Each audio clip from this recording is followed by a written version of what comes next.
just basic fundamentals of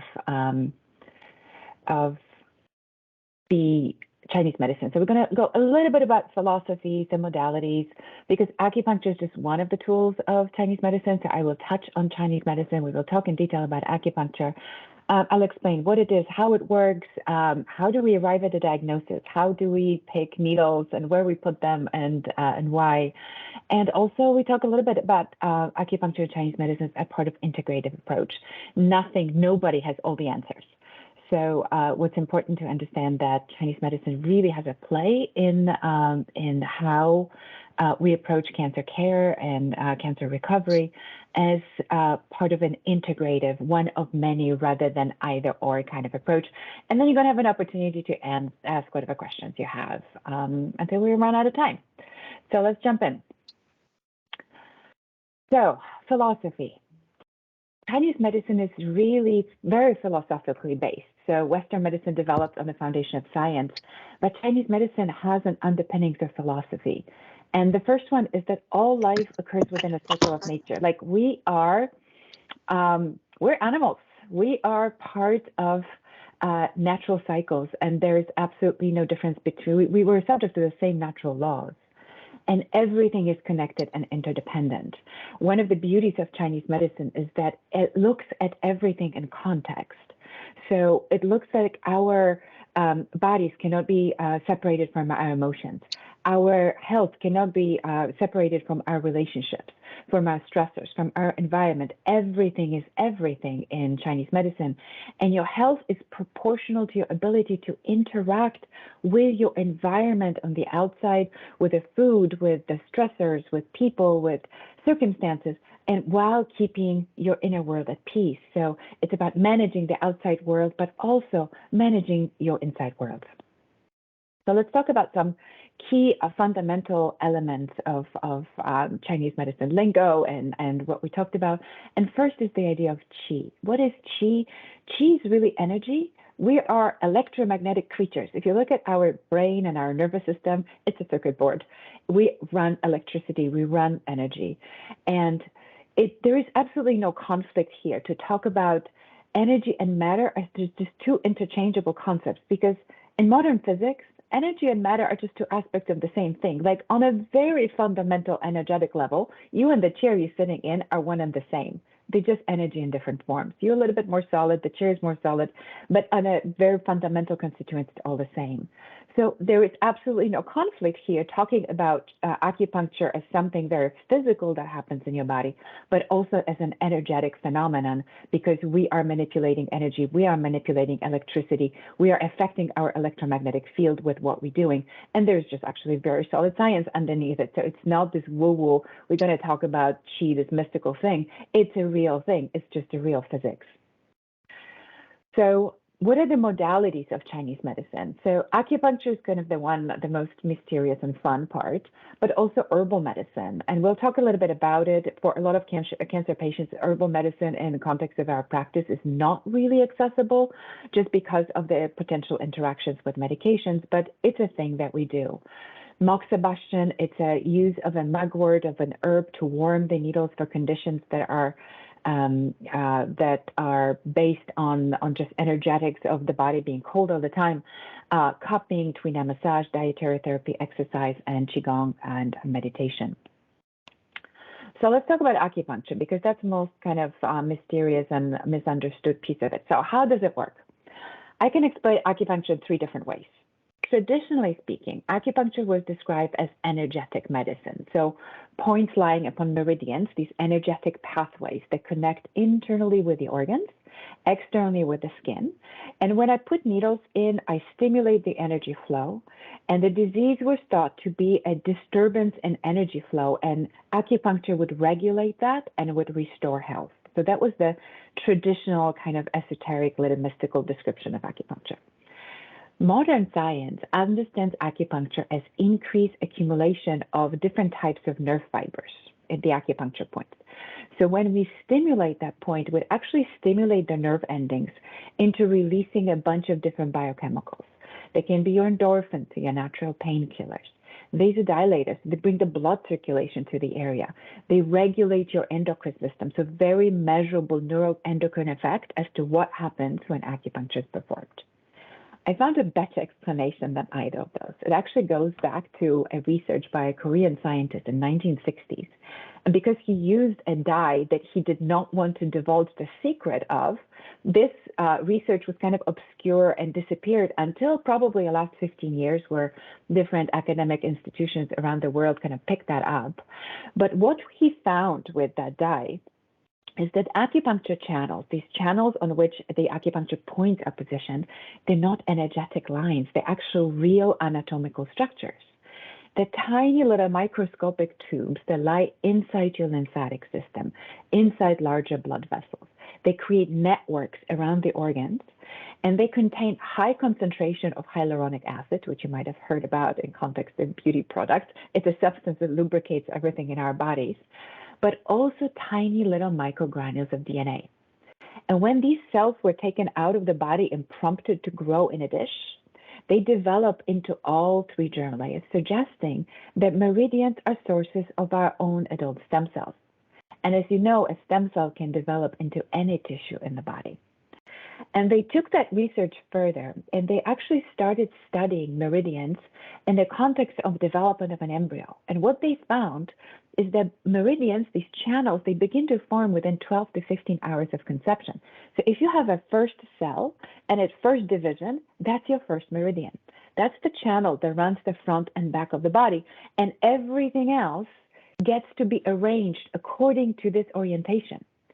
So acupuncture meridians are remnants of these embryonic folds. So they connect tissues. They are geographically far apart, neurologically not necessarily connected, but they have a very intimate relationship because they come from the same embryological source. So that kind of explained to me clinically what the heck was happening in my clinic when I would have someone, say, coming in with knee pain and they didn't buy into Chinese medicine, and they were like, I don't care about this whole medicine, Chinese medicine, mumbo jumbo, qi and all that, just fix my knee. And, you know, customer's always right. So it's like, okay, fine. So it's sticking in the knee. And then they come in 2 weeks later. It's like, now my knee is better, but I also sleep better. And my moods are better. Like neurologically, it made no sense. Embryologically, however, it did. So it really explains, and there's some overlap between the neuroendocrine theory and the meridian theory. The Bonken channel, they call them Bonken channel because that's the name of the scientist that discovered them for the first time, because the nervous system developed on the blueprint of the meridians. But there's significant difference. When I stimulate the nerve, I know exactly what's going to happen. I'm going to stimulate your vagus nerve. I'm going to slow down the heart rate, for example. But the acupuncture point, the same point can increase or decrease your heart rate, increase or decrease movement of your intestine, increase or decrease blood pressure. The body somehow knows how to use that stimulus to its best advantage. So acupuncture doesn't add what's not there. When your issue stems from some kind of substantive deficiency, that's where the diet and the herbs and all of the medications, that's where all comes into play. Acupuncture is functional. It helps restore normal function. It provides like a blueprint, the map to and a signal to the body where it needs to pay attention. And once it does, it has its own kind of self-regulatory mechanism to figure out what out of that intervention, what are we going to do? So acupuncture is a very regulatory, very functional process. So where do we stick the needle? So these channels, every main organ is associated with different body tissues, different fluids, different sensory organs, different channels, different meridians, different emotions. So they create networks. And I will explain to you how we arrive at the diagnosis. But once we do, there's no needle for headache, or there's no needle for back pain. There's always some kind of underlying pattern that we determine that points towards which organ system is involved. And then we will use points anywhere along that channel. So it could be anywhere on the body. It could be that you have migraines, for example, of a gallbladder pattern. You may have needles in your little toe. You may have needles behind your head. You may have needles in your forehead. So wherever the channel corresponding to that particular organ system is located, you may have needles anywhere. So the needles are in the body. We also have a microsystem. So there are 4 structures in the human body. They contain all embryological tissues from which the body evolved. Its hand, its foot, its ear, and its eye. Obviously, we cannot use eye therapeutically, but if you've ever heard of reflexology, that uses, it's like the representation of the entire body in any of these 4 areas. So reflexology uses the foot. Korean medicine uses the hand, so you have the whole body in your hand.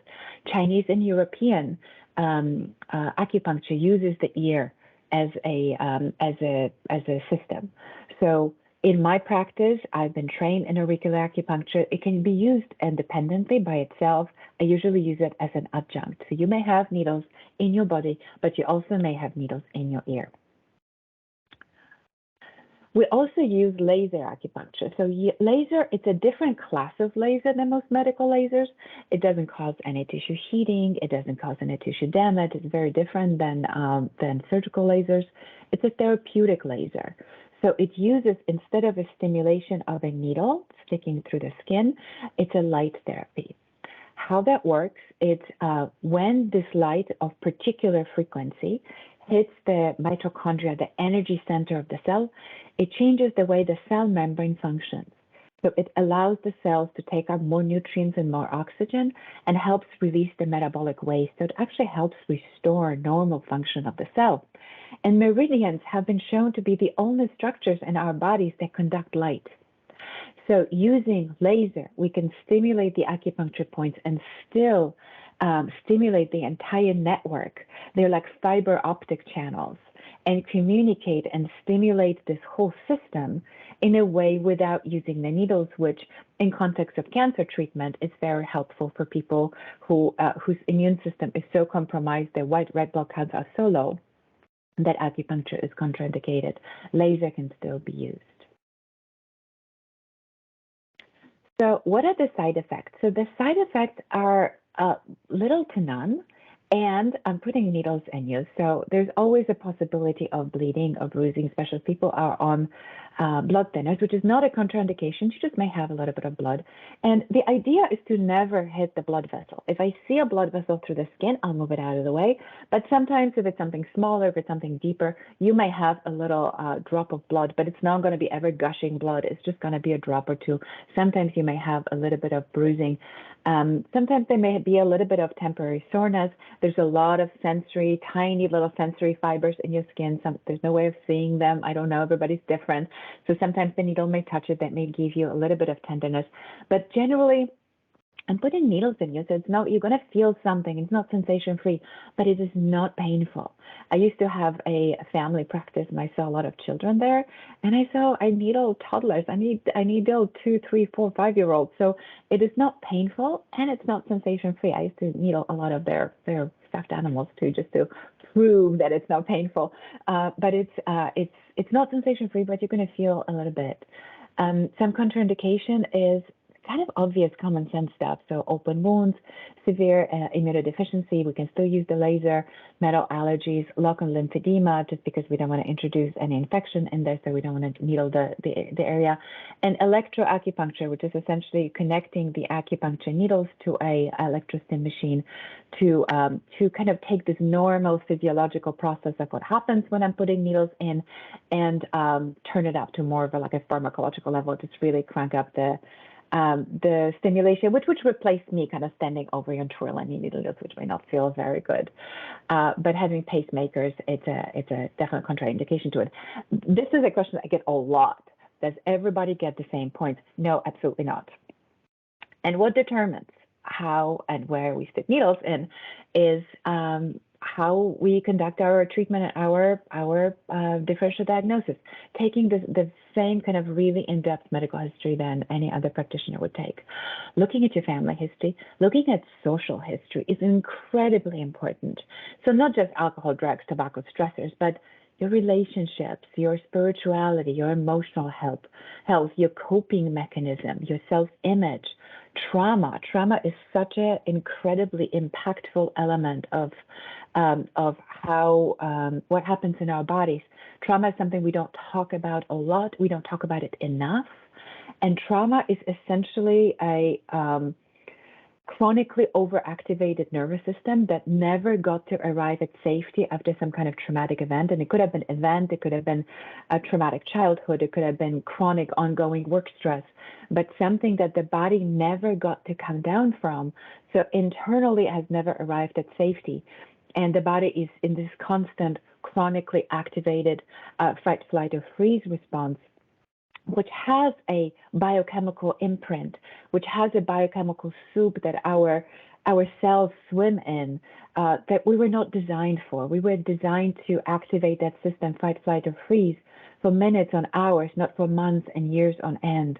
So I talk a lot about trauma and its impact and what we do about it. And this is Chinese medicine in 21st century. You better believe it. I'm going to look at your x-rays and MRIs and CT scans and EMG and ECGs and all of that stuff. I want to know, the more information I have, the more accurate the diagnosis is. I'm going to look at your blood work. And the idea is to always figure out what's the underlying pattern of imbalance on the background of which you present with your signs and symptoms. So it's never about treating and chasing a symptom. It's always about looking. There's no such a thing in Chinese medicine, a symptom that means nothing. No matter how minute, how obscure, how seemingly unrelated to primary complaint, every symptom in Chinese medicine means something. It points towards an imbalance somewhere in one of your organ systems. And if I can identify imbalance, I can address it. If I can address it, I can potentially move you closer to the health end of the spectrum. And even if it's something that is not necessarily registering in tests and imagery, but it's not quite okay. Like, there's so many of us that live in this space in between where we're not quite okay, but it doesn't quite show up. So the Western medicine kind of tends to dismiss it, like, oh, it's okay, it's fine, it's not showing up anywhere, but you don't feel well.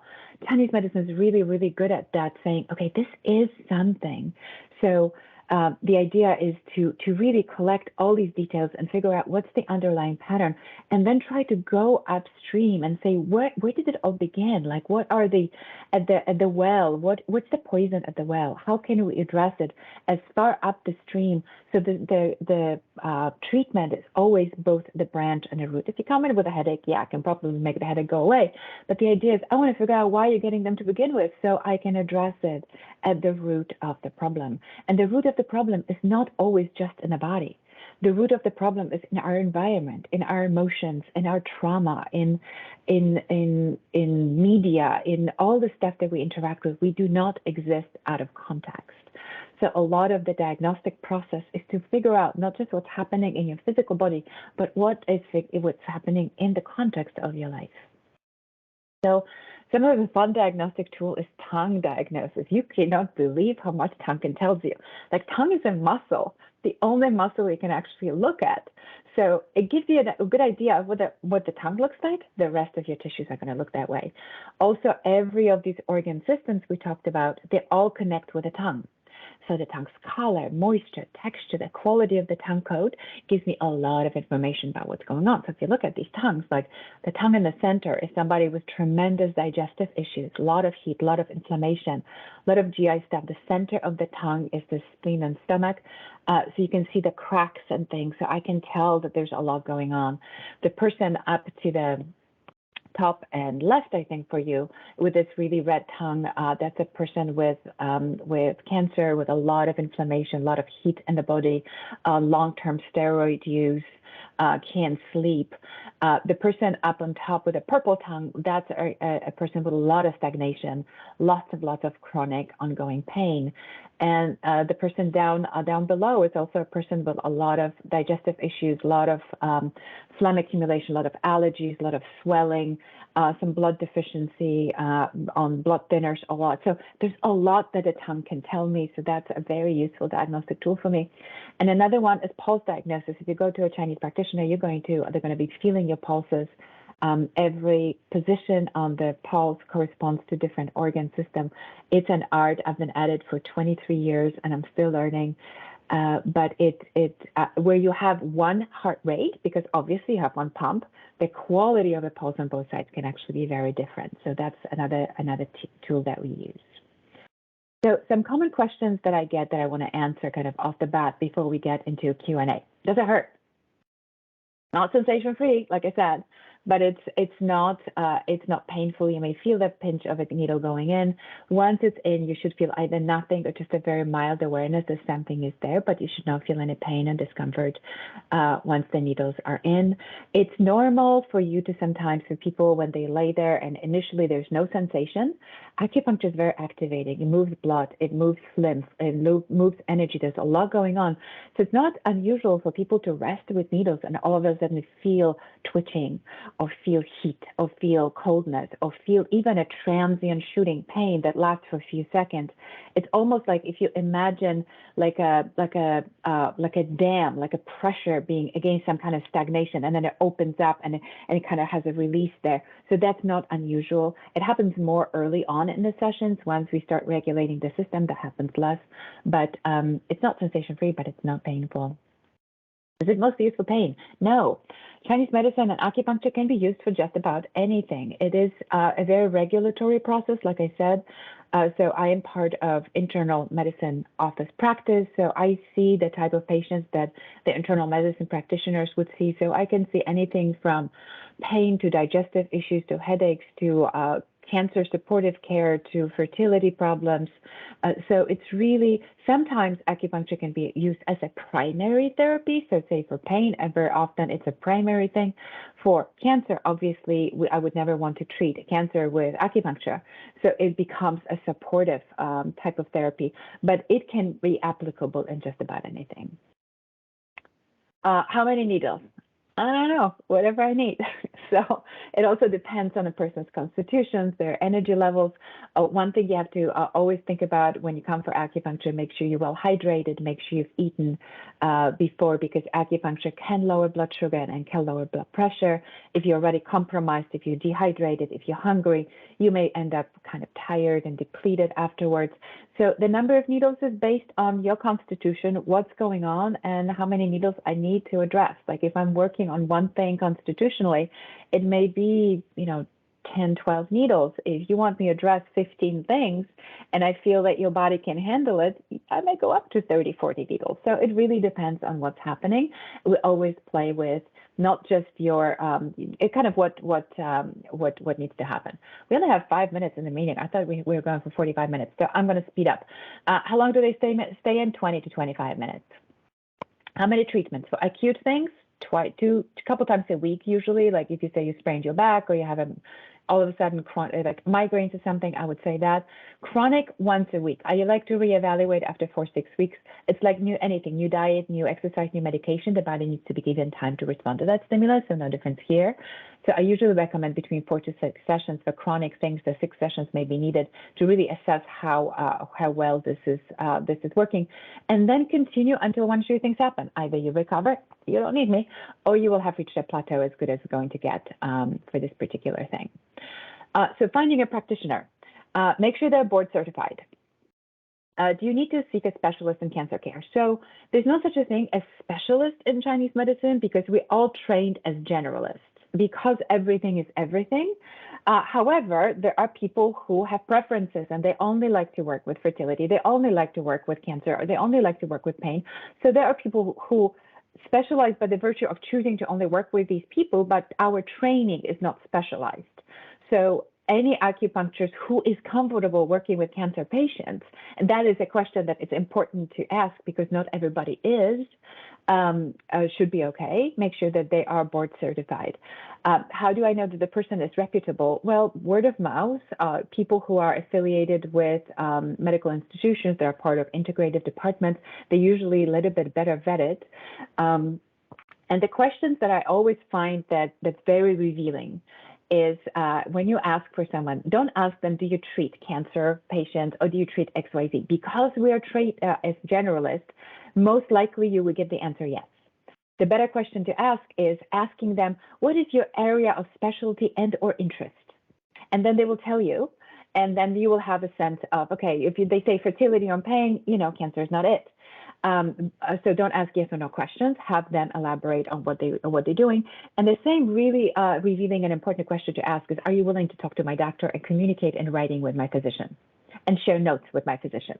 If they say, no, not really, I don't really do that, it's up to you, that's a red flag. If they say absolutely, that means they're transparent, they're willing at somebody to look at their work, look at their notes, question their assessments.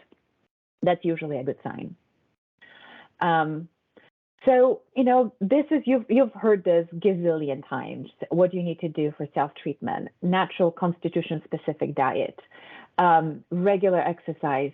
The cells need oxygen and they need nutrients, and they're not getting there if you're not moving. That's just that simple. In Chinese medicine, aging and disease is not a function of time. It's a function of stagnation. If things are not moving, they get stuck. If they stuck, they begin to die. So movement, it doesn't have to be, you don't have to run a marathon, stretching, yoga, Tai Chi, anything like that.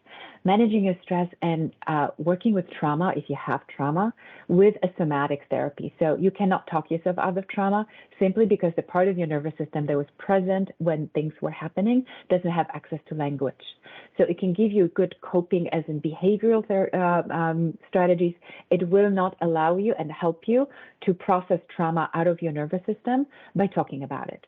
So work with therapists like EMDR therapists and somatic experiencing therapy to address trauma and really calm your system down so it can stay more in rest and digest part of the nervous system. And acupressure is just as effective as acupuncture. It just takes time. We don't do it in the clinic, but you can find the points. You can apply pressure to them to get the benefit. Usually it's a fairly deep pressure for at least 2 minutes per point, but you can do self-treatment with acupressure as well. Those are a couple useful points, and I'm happy to share the notes with you so you can see them. The first one is for energy, for the immunity. You can stimulate that also to help increase red and white blood counts. You can also do that to help just improve the immune function, and this is one of the best and most important points in the body. And then the nausea point, which is kind of like the 2 fingers outside of the crease in between these 2 tendons. Look for the nice and achy spot. Sometimes you can find in the stores these travel bands. They actually capitalize on that point. So for people going through chemotherapy, that's a relevant point that you can use. And really quickly, Chinese medicine as an integrative care, like nobody has all the answers. Nobody does. Not Western medicine, not Chinese medicine, not any kind of medicine.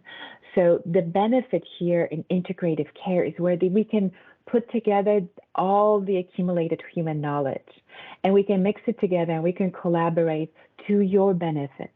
So it's never about either or. It's never about this is good and this is bad. It's always about what do you need and what we can pull from all these different modalities and figure out what works for you, because you are one of the kind. And just because it works for your neighbor or works for the person next to you in the chemo suite, it doesn't mean it's going to work for you. So always being self-advocate and always referring back to your body.